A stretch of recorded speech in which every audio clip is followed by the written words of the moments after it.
Hello बच्चों, नमस्कार। कैसे हैं आप सभी? आशा करता हूं कि आप लोग बहुत ही अच्छे होंगे और आप लोग अपने पढ़ाई में लगे होंगे। और ये भी जानता हूं कि आप लोग किसी न किसी एग्ज़ाम का तैयारी आप लोग बहुत ही अच्छे से कर रहे होंगे। तो आज हम लोग जो देखने वाले हैं, बिहार का सामान्य ज्ञान देखने वाले हैं, जिसमें टोटल हम लोग का आज 50 प्रश्न देखेंगे, जो आप लोग अगर किसी भी बिहार का अगर एग्ज़ाम देने जाते हैं, तो इस प्रश्न को देख कर के ज़रूर जाइएगा। अगर इस प्रश्न को 50 में 50 कर लेते हैं, तो आप समझ लीजिएगा कि इसमें से कुछ न कुछ प्रश्न जो आप लोग के एग्ज़ाम में ज़रूर देखने को मिलेंगे, ये बात ध्यान रखिएगा, ठीक है? तो आज का क्लास केवल और केवल हम लोग का बिहार जीके का होने वाला है, इसलिए सभी लोग जो है क्लास में बने रहिएगा अंत तक, ठीक है? चलिए बिना देर किए क्लास को शुरू करते हैं आज का। देखिए, पहला नंबर हम लोग का प्रश्न है, बहुत ही आसान आसान प्रश्न है एकदम। देखिए, पहला प्रश्न हो गया क्या कि बिहार दिवस कब मनाया जाता है, ठीक है? तो सभी लोग को पता होगा कि बिहार दिवस कब मनाया जाता है। तो बिहार दिवस मनाया जाता है हम लोग का है 22 मार्च को, ठीक है? जिनको याद नहीं एकदम याद करते जाइएगा, बहुत ही महत्वपूर्ण प्रश्न है आज का सभी, ठीक है? बिहार दिवस मनाया जाता है 22 मार्च को, ठीक है? ऑप्शन नंबर सी हो जाएगा इनका। चलिए, अगला प्रश्न है हम लोग का क्या, बिहार की राजधानी कहाँ है? तो बिहार की राजधानी कहाँ है? सभी को पता होगा कि बिहार की राजधानी कहाँ है, पटना, ठीक है? बिहार की राजधानी हो गया पटना। ऑप्शन नंबर ए हो जाएगा इनका, ठीक है जी। चलिए अगला प्रश्न देखेंगे हम लोग कि बिहार का राजकीय वृक्ष कौन सा है? बिहार का राजकीय वृक्ष कौन सा है? तो बिहार का राजकीय वृक्ष कौन सा हो जाएगा? पीपल, ठीक है? बिहार का राजकीय वृक्ष क्या हो जाएगा? पीपल हो जाएगा ना, ठीक है? पीपल। ऑप्शन नंबर बी हो गया इनका। चलिए अगला प्रश्न देखेंगे। 4 नंबर प्रश्न बोला गया कि बिहार का राजकीय पुष्प क्या है, ठीक है? बिहार का राजकीय पुष्प क्या है? तो राजकीय पुष्प क्या हो जाता है? गेंदा, ठीक है? बिहार का राजकीय पुष्प याद रखिएगा गेंदा। ऑप्शन बी हो गया इनका। चलिए अगला प्रश्न देखेंगे, एकदम फटाफट देखते रहेंगे हम लोग, ठीक है? बिहार का राजकीय पशु कौन सा है, ठीक है? बिहार का राजकीय पशु कौन सा है, ठीक है? तो बिहार का राजकीय पशु क्या हो जाएगा? बैल हो जाएगा, ठीक है? बिहार का राजकीय पशु बैल हो गया ना। ऑप्शन नंबर बी हो गया इनका। चलिए अगला प्रश्न देख लीजिए, बिहार का राजकीय पक्षी कौन सा है, ठीक है? बिहार का राजकीय पक्षी बताना है, तो पक्षी कौन सा है? गौरैया। बिहार का राजकीय पक्षी जो है गौरैया है, ठीक है? चलिए अगला देख लेंगे, बिहार में कुल कितने जिले, ठीक है? तो सभी को पता है कि बिहार में कुल कितने जिले हैं? 38 जिले, ठीक है? बिहार में कुल 38 जिले। ऑप्शन नंबर डी हो गया। चलिए अगला देखेंगे, बोला गया कि बिहार का प्रमंडल इनकी संख्या कितनी है, यानी बिहार में कुल कितने प्रमंडल हैं, ठीक है? बिहार में प्रमंडल की संख्या, बिहार में प्रमंडल की संख्या कितने हैं? 9 है, ठीक है? बिहार में कुल कितने प्रमंडल? 9 प्रमंडल है। Option number C. सभी महत्वपूर्ण प्रश्न एकदम याद रखते चलिएगा, ठीक है? चलिए अगला प्रश्न, और देखिए बहुत ही आसान आसान प्रश्न है एकदम, ठीक है? चलिए अगला प्रश्न हम लोग का 9 नंबर कि क्षेत्रफल की दृष्टि से बिहार का सबसे बड़ा जिला कौन सा है? क्षेत्रफल की दृष्टि से बताना है बिहार का सबसे बड़ा जिला। तो क्षेत्रफल की दृष्टि से बिहार का सबसे बड़ा जिला है, याद रखिएगा, पश्चिमी चंपारण, ठीक है? पश्चिमी चंपारण जो है क्षेत्रफल की दृष्टि से सबसे बड़ा जिला माना जाता है, ठीक है? ऑप्शन नंबर सी होगा। चलिए अगला देखेंगे प्रश्न, बोला गया है क्या, ध्यान दीजिएगा। 10 नंबर प्रश्न बोला गया कि जनसंख्या की दृष्टि से बिहार का सबसे बड़ा जिला कौन सा है? जनसंख्या की दृष्टि से, यानी जनसंख्या जहाँ पर सबसे अधिक हो, तो कहाँ पर है? पटना में, ठीक है?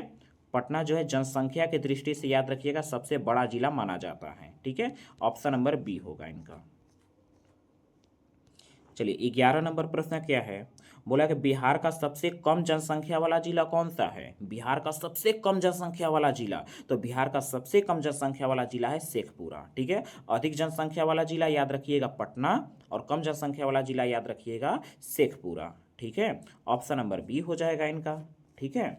चलिए अगला देख लेते हैं 12 नंबर प्रश्न, बोला कि बिहार में सर्वाधिक साक्षरता वाला जिला कौन सा है? बिहार में सर्वाधिक साक्षरता वाला जिला, यानी कि जहाँ पर जो है कि बोला जाए शिक्षित जिला, इसको बोल सकते हैं हम लोग कि शिक्षित जिला कौन सा है? बिहार का शिक्षित जिला तो कौन सा है? रोहतास, याद रखिएगा बिहार का रोहतास जिला जो है इसको शिक्षित जिला माना जाता है, ठीक है? शिक्षित जिला। ऑप्शन नंबर ए हो गया। अगला देखिए, 13 नंबर प्रश्न है, बोला कि बिहार का सबसे कम साक्षरता वाला जिला कौन सा है। तो याद रखिएगा बिहार का सबसे कम साक्षरता वाला जिला है वो है पूर्णिया। ठीक है, पूर्णिया जो है याद रखिएगा सबसे कम साक्षरता वाला जिला में आता है। ऑप्शन बी होगा इनका। चलिए 14 नंबर प्रश्न है, बोला कि बिहार में सर्वाधिक वर्षा वाला जिला कौन सा है, यानी कि सब बिहार के किस जिला में सबसे अधिक वर्षा होती है। ठीक है, बिहार के किस जिला में सबसे अधिक वर्षा होती है। तो याद रखिएगा सबसे अधिक वर्षा वाला जिला जो है हम लोग का है किशनगंज। ठीक है, कौन सा है, किशनगंज, याद रखिएगा किशनगंज। ठीक है, चलिए अगला देखेंगे, बोला है बिहार का सबसे ठंडा जिला कौन सा है। बिहार का सबसे ठंडा जिला कौन सा है, याद रखिएगा गया। गया जो है बिहार का सबसे ठंडा जिला है, यहाँ पर बहुत अधिक ठंड पड़ता है। ठीक ना, ऑप्शन सी हो जाएगा। चलिए अगला देखिएगा प्रश्न, बोला गया है कि बिहार में सबसे बड़ा नगर कौन सा है। बिहार में सबसे बड़ा नगर कौन सा है। तो बिहार में सबसे बड़ा नगर क्या होगा, पटना। ठीक है, बिहार का सबसे बड़ा नगर पटना ही तो है। ऑप्शन नंबर डी हो जाएगा। ठीक है, चलिए अगला यानी कि अगला नंबर प्रश्न देखिए क्या बोला गया है। अगला नंबर प्रश्न बोला गया कि मूल रूप से बिहार शब्द का अर्थ क्या है। ठीक है, मूल रूप से बिहार शब्द का अर्थ क्या होता है। तो याद रखिएगा बिहार शब्द का जो अर्थ होता है वो होता है हम लोग का बौद्ध मठ। ठीक है, मूल रूप से बिहार शब्द का अर्थ क्या होता है, बौद्ध मठ होता है, एकदम दिमाग में रखिएगा। ठीक है, बौद्ध मठ दिमाग में रखिएगा एकदम सभी। चलिए अगला देखेंगे, 18 नंबर प्रश्न बोला गया इसमें कि बिहार में नमक सत्याग्रह कब प्रारंभ हुआ। बिहार में नमक सत्याग्रह कब प्रारंभ हुआ था। तो याद रखिएगा बिहार में नमक सत्याग्रह कब प्रारंभ हुआ था, तो हुआ था 15 अप्रैल 1930 ईस्वी को। ठीक है, 15 अप्रैल 1930 ईस्वी को हुआ था नमक सत्याग्रह आंदोलन शुरू हो गया था। ऑप्शन नंबर सी होगा। चलिए अगला नंबर प्रश्न देखेंगे, बिहार का पृथक प्रांत के रूप में गठन की मांग प्रस्तुत की गई। ठीक है, बताना है हमको बिहार का पृथक प्रांत के रूप में गठन की मांग प्रस्तुत कब किया गया था। ठीक है, तो प्रस्तुत किया गया था याद रखिएगा 1906 ईस्वी में किया गया था। ठीक है, 1906 ईस्वी में किया गया था। ठीक ना, याद रखिएगा, यानी कहने का मतलब हो गया इसका ये कि इसमें मांग यानी कि मांग किया गया था कि बिहार एक अलग राज्य बनेगा। तो इसका मांग कब किया गया था, 1906 ईस्वी में किया गया था। ठीक है, चलिए 20 नंबर प्रश्न हो गया, बिहार का मुगल साम्राज्य के प्रांत के रूप में गठन कब हुआ। बिहार का मुगल साम्राज्य के प्रांत के रूप में गठन कब हुआ। तो याद रखिएगा 1580 ईस्वी में। ठीक है, 1580 ईस्वी में, जो कि ऑप्शन नंबर सी हो जाएगा। ठीक है, 1580। चलिए अगला नंबर प्रश्न देखेंगे, बोला है बिहार में विधानसभा में यानी कि बिहार के विधानसभा में वर्तमान में कितने सदस्य हैं। बिहार विधानसभा में वर्तमान में कितने सदस्य हैं। ठीक है, तो याद रखिएगा 243। ठीक है, 243 सदस्य, ऑप्शन बी हो जाएगा। बिहार विधानसभा में 243 सदस्य। अगला देखिए, बिहार लोकसभा के लिए कितने सदस्य चुने जाते हैं। ठीक है, बिहार लोकसभा के लिए कितने सदस्य चुने जाते हैं। तो याद रखिएगा बिहार लोकसभा के लिए 40 सदस्य चुने जाते हैं, 40, ऑप्शन नंबर डी। ठीक है, चलिए अगला प्रश्न देखेंगे, 23 नंबर बोला पटना उच्च न्यायालय की स्थापना कब हुई थी। पटना उच्च न्यायालय की स्थापना कब हुआ था। तो याद रखिएगा 1916। ठीक है, 1916 ईस्वी में पटना उच्च न्यायालय की स्थापना हुआ था, 1916, ऑप्शन नंबर ए। अगला नंबर प्रश्न देखिए, अगला प्रश्न इसमें बोला गया कि बिहार में राज्यसभा की कितनी सीटें हैं। बिहार में राज्यसभा की कितनी सीटें हैं। तो याद रखिएगा राज्यसभा की सीट जो है 16 गो है। ठीक है, मात्र 16 जो है बिहार में राज्यसभा की सीट है, ऑप्शन सी होगा। अगला देखिए, बिहार के प्रथम मुख्यमंत्री कौन थे। बिहार के प्रथम मुख्यमंत्री कौन थे। तो याद रखिएगा बिहार के प्रथम मुख्यमंत्री थे डॉक्टर श्री कृष्ण सिंह। ठीक है, डॉक्टर श्री कृष्ण सिंह बिहार के प्रथम मुख्यमंत्री थे, ऑप्शन ए हो जाएगा इनका बिल्कुल ही सही जवाब। ठीक है, चलिए अगला प्रश्न देखिए, 26 नंबर बोला कि बिहार के किस जिले में डोलोमाइट खनिज पाया जाता है। ठीक है, बिहार के किस जिले में डोलोमाइट खनिज पाया जाता है। तो याद रखिएगा बिहार के किस जिले में डोलोमाइट खनिज पाया जाता है, तो वो है भोजपुर। ठीक है, भोजपुर में पाया जाता है। ठीक है ना, ऑप्शन नंबर डी हो जाएगा। याद रखते चलिएगा एकदम, सभी प्रश्न बहुत ही महत्वपूर्ण हैं, सभी प्रश्न बहुत ही महत्वपूर्ण, इसलिए ध्यान से समझते हुए और इसको याद कर लीजिएगा, एकदम एकदम याद कर लीजिए इनको। ठीक है, चलिए अगला प्रश्न देखिएगा। और आप लोग देखिए, कोई भी बिहार का अगर एग्जाम देते हैं तो बिहार का एग्जाम में जाने से पहले क्या करिए, इसको एक बार जो है जरूर देख करके जाइएगा, पूरा का पूरा देखिएगा, इसमें से कुछ ना कुछ क्वेश्चन जो आप लोग का जरूर एग्जाम में लड़ेंगे। ठीक है, चलिए बताइए, बोला है कि बिहार की मुख्य खाद्यान्न फसलें कौन सी हैं। ठीक है, बिहार की मुख्य खाद्यान्न फसलें कौन सी है, तो याद रखिएगा वो है चावल, गेहूं और मक्का है। ठीक है, चावल, गेहूं और मक्का, ऑप्शन नंबर ए हो जाएगा, चावल, गेहूं और मक्का। ठीक है, चलिए अगला देखेंगे प्रश्न। बोला गया कि बिहार के किस स्थान पर भारतीय राष्ट्रीय कांग्रेस का 1922 का अधिवेशन हुआ। ठीक है, बिहार के किस स्थान पर भारतीय राष्ट्रीय कांग्रेस का 1922 का अधिवेशन हुआ था, कहाँ पर हुआ था ये बताना है। तो याद रखिए कहाँ पर हुआ था, गया में हुआ था। ठीक है, गया में हुआ था, याद रखिएगा, भारतीय राष्ट्रीय कांग्रेस का 1922 का अधिवेशन। ठीक है, चलिए अगला प्रश्न हम लोग का है 19 नंबर। बोला गया कि बिहार में किसान सभा की स्थापना किनके द्वारा की गई। ठीक है, बिहार में किसान सभा की स्थापना किनके द्वारा किया गया था। तो याद रखिएगा बिहार में किसान सभा की स्थापना किया गया था, वो थे सहजानंद सरस्वती। ठीक है, सहजानंद सरस्वती थे। ठीक ना, सहजानंद सरस्वती।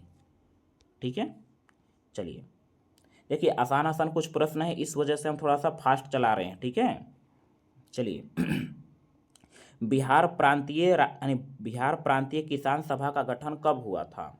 बिहार प्रांतीय किसान सभा का गठन कब हुआ था। तो याद रखिएगा बिहार प्रांतीय किसान सभा का जो गठन हुआ था वो हुआ था आप लोग का मार्च 1930 ईस्वी, यानी कि 1929, सॉरी, मार्च 1929 ईस्वी को हुआ था। ठीक है, 1929 ईस्वी को बिहार प्रांतीय किसान सभा का गठन हुआ था। ठीक है, ऑप्शन नंबर सी होगा, याद रखिएगा, मार्च 1930।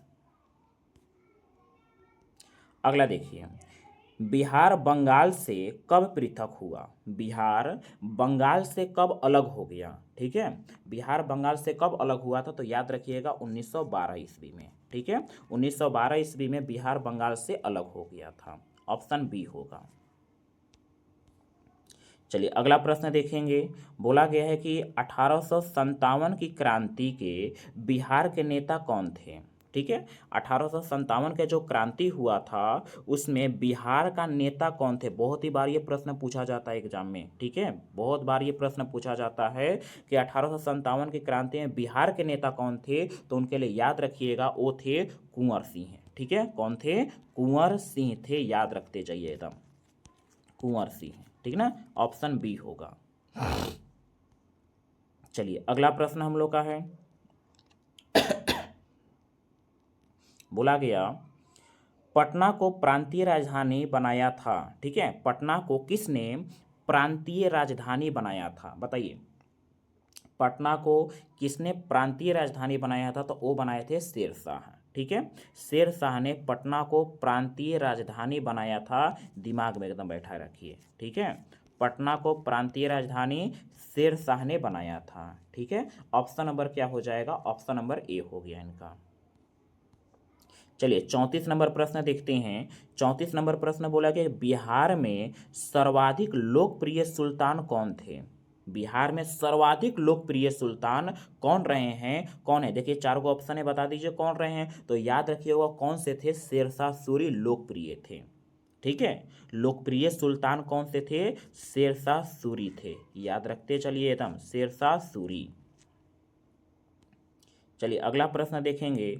बोला है नालंदा विश्वविद्यालय का वैभव किसके हाथों नष्ट हुआ, बताइए, नालंदा विश्वविद्यालय का वैभव किसके हाथों नष्ट हो गया। तो किसने नष्ट किया था, तो याद रखिएगा बहुत ही महत्वपूर्ण प्रश्न है, वो है बख्तियार खिलजी, क्योंकि यही बख्तियार खिलजी था जो क्या किया था, नालंदा विश्वविद्यालय को पूरी तरह से नष्ट कर दिया था, जला दिया था, खत्म कर दिया था पूरी तरह से। ठीक है, तो ये था बख्तियार खिलजी। ठीक है, ऑप्शन नंबर ए हो जाएगा। अगला देखिए, बोला है किस काल में बिहार की राजनीतिक शक्ति, शैक्षिक व सांस्कृतिक गरिमा खंडित हुई। बताइए, किस काल में बिहार की राजनीतिक शक्ति, शैक्षिक एवं सांस्कृतिक गरिमा खंडित हो गई, किस काल में हुआ था? तो याद रखिएगा किस काल में हुआ था, वो हुआ था मध्यकाल में। ठीक है, मध्यकाल में पूरी तरह से जो हुआ खंडित हो गया था। ऑप्शन नंबर सी हो जाएगा इनका। अगला देख लीजिए, बोला गया किस मुगल शासक ने सर्वप्रथम बिहार को अपने राज्य में मिलाया था? किस मुगल शासक ने सर्वप्रथम बिहार को अपने साम्राज्य में मिला लिया था? ठीक है, अपने साम्राज्य में मिलाया था, तो कौन था? याद रखिएगा, अकबर। अकबर था। ठीक है, अकबर था। ठीक ना, अकबर। ऑप्शन नंबर सी हो जाएगा। अगला देखिए, पाटलिपुत्र के संस्थापक कौन थे? पाटलिपुत्र के संस्थापक यानी पाटलिपुत्र की स्थापना किसने किया था? तो याद रखिएगा, पाटलिपुत्र की स्थापना किया था उदयन ने किया था। उदयन। ठीक है, उदयन ने किया था। ऑप्शन ए हो जाएगा, उदयन। ठीक है, चलिए अगला प्रश्न देखेंगे। बोला गया है कि पाटलिपुत्र में स्थित चंद्रगुप्त का महल मुख्यतः बना था। बताइए, पाटलिपुत्र में स्थित चंद्रगुप्त का महल जो हुआ था किसका बना था? क्या ईंटों का बना था, मिट्टी का बना था, लकड़ी का बना था या पत्थर का बना था? बताइए, यानी पाटलिपुत्र में जो चंद्रगुप्त मौर्य का जो महल था वो किस पदार्थ का बना था? ठीक है, उसमें कौन से वस्तु का उपयोग किया गया था? तो याद रखिएगा, वो केवल और केवल लकड़ी का बना था। ठीक है, चंद्रगुप्त मौर्य का जो महल था पाटलिपुत्र में वो लकड़ी का बना हुआ था, एकदम दिमाग में रखिएगा। ऑप्शन सी होगा। चलिए अगला प्रश्न है, बिहार में 1857 की क्रांति के नेता कुंवर सिंह का देहांत कब हुआ? ठीक है, जो 1857 की क्रांति का नेतृत्व किए थे कुंवर सिंह, अभी हमने पीछे पढ़े थे, तो उनका देहांत कब हुआ था, मृत्यु कब हो गया था? ठीक है, तो मृत्यु उनका हुआ था, याद रखिएगा, 1858 ईस्वी को। ठीक है, 1858 ईस्वी को इनका मृत्यु हो गया था, 9 मई 1858। ठीक है, 9 मई 1858 ईस्वी को इनका मृत्यु हो गया था। ऑप्शन नंबर सी हो जाएगा, याद रखिएगा, 9 मई 1858 ईस्वी को। ठीक है, याद रखिए, 1857 ईस्वी में तो ये क्या किए कि यानी कि नेतृत्व कर लिए, उनका नेतृत्व कर लिया, 1857 ईस्वी की क्रांति का नेतृत्व किए, और 1858 ईस्वी में इनका क्या हुआ, देहांत हो गया था। ठीक है, चलिए अगला प्रश्न है, 41 नंबर बोला है, बिरसा मुंडा का कार्य क्षेत्र कौन सा था? बिरसा मुंडा का कार्य क्षेत्र कौन सा था? तो याद रखिएगा, बिरसा मुंडा का कार्य क्षेत्र जो था वो रांची था। ठीक है, बिरसा मुंडा का कार्य क्षेत्र क्या था? रांची। ठीक ना, रांची था। ऑप्शन नंबर डी हो जाएगा। चलिए अगला प्रश्न देखेंगे।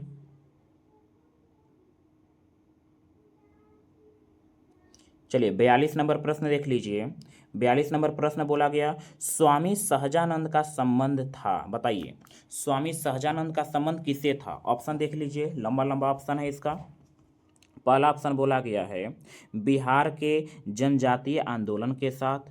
दूसरा ऑप्शन बोला गया है बिहार के मजदूर आंदोलन के साथ। तीसरा ऑप्शन बोला गया है कि बिहार के किसान आंदोलन के साथ। फिर बोला गया है कि बिहार के जातीय आंदोलन के साथ।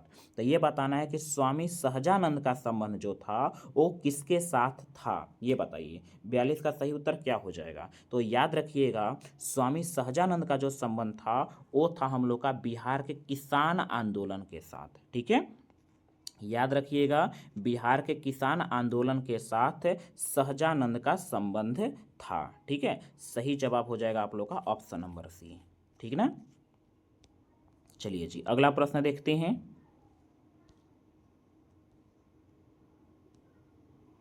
तिरालीस नंबर प्रश्न बोला गया कि चंद्रगुप्त मौर्य के गुरु कौन थे? चंद्रगुप्त मौर्य के गुरु कौन थे? तो चंद्रगुप्त मौर्य के गुरु कौन थे? चाणक्य। ठीक है, जिनको हम लोग विष्णुगुप्त भी बोलते हैं। इन्हीं चाणक्य को हम लोग विष्णुगुप्त कहते हैं। ठीक है, विष्णुगुप्त बोला जाता है, या इन्हीं को हम लोग कौटिल्य भी बोलते हैं, कौटिल्य भी बोला जाता है, याद रखिएगा। ठीक है, चाणक्य को ही हम लोग विष्णुगुप्त भी बोलते हैं, कौटिल्य भी बोलते हैं। ठीक है, सही उत्तर क्या हो जाएगा आप लोग का? Option number A. चलिए अगला प्रश्न देखिए, 44 नंबर प्रश्न। बोला गया क्या, बिहार में स्वराज दल का गठन किसने किया? बिहार में स्वराज दल का गठन किसने किया था? बताइए, बहुत महत्वपूर्ण प्रश्न। बिहार में स्वराज दल का गठन किसने किया था? ठीक है, तो किसने किया था स्वराज दल का गठन? श्री कृष्ण सिंह। ठीक है, किसने किया था? श्री कृष्ण सिंह ने किया था स्वराज दल का गठन। ठीक है, स्वराज दल का गठन किसने किया था? श्री कृष्ण सिंह ने किया था। ठीक है, चलिए अगला प्रश्न देखिए। बोला गया कि बिहार के किस स्थान पर महात्मा गांधी ने प्रथम सत्याग्रह किया था? बताइए, बिहार के किस स्थान पर महात्मा गांधी ने प्रथम सत्याग्रह किया था? ये बताइए, कहाँ पर शुरुआत किए थे? ठीक है, कहाँ से वो शुरुआत किए थे प्रथम सत्याग्रह का? तो याद रखिएगा, चंपारण। ठीक है, चंपारण। ठीक ना, सबसे पहला सत्याग्रह यहीं से शुरू हुआ था, चंपारण सत्याग्रह। ठीक है, ऑप्शन नंबर ए हो जाएगा।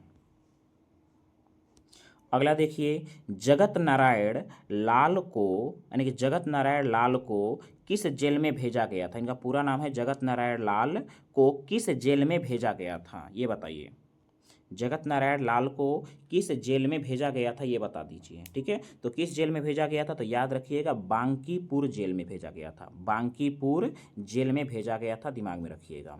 जगत नारायण लाल को बांकीपुर जेल में भेजा गया था। ठीक है, सही उत्तर क्या हो जाएगा आप लोग का? ऑप्शन नंबर ए हो जाएगा इनका। ठीक है, ऑप्शन नंबर ए। अगला देखिए,